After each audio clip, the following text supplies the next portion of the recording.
the four of us here with Professor Jan setting up the entire agenda for us, and I think very interestingly, she put it, I think you set the tone that way, Professor Jan, is that from a Gandhi perspective.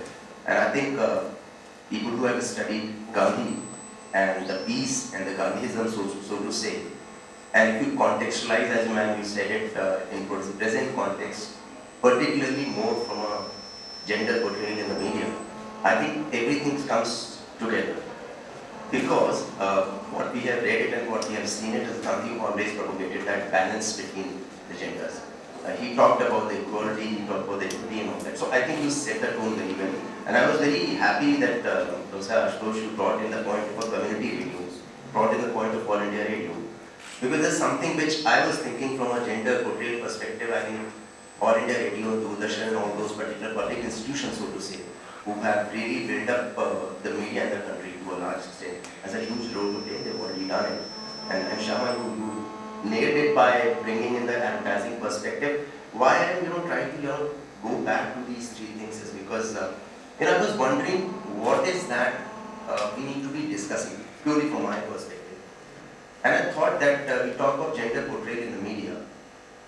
What do we want to point to? Do we want to point to that media has to talk the right things, do the right things, and be always on the right side? Is that the expectation that we have in the world that we live today? Yes, absolutely, because media, the essence of media, the essence of journalism, so to say, from that aspect, has to be provider of information, but with objectivity. There's no subjectivity included, number one. Two, it definitely has a huge role to play because it is about information. That particular platform which they get, they need to bring in that particular objectivity and be neutral about when such issues come into play. But the way that we see it's happening, whether it is advertising, or is it music, or it is cinema, or reporting in the newspapers, TV or print or audio, it's going, it's like in the circles, I feel. Because if you look at advertising, as Shama really pointed out, there are a whole lot of body of work in advertising across brands, across issues and corporates, which either demean women, they are unfair to men.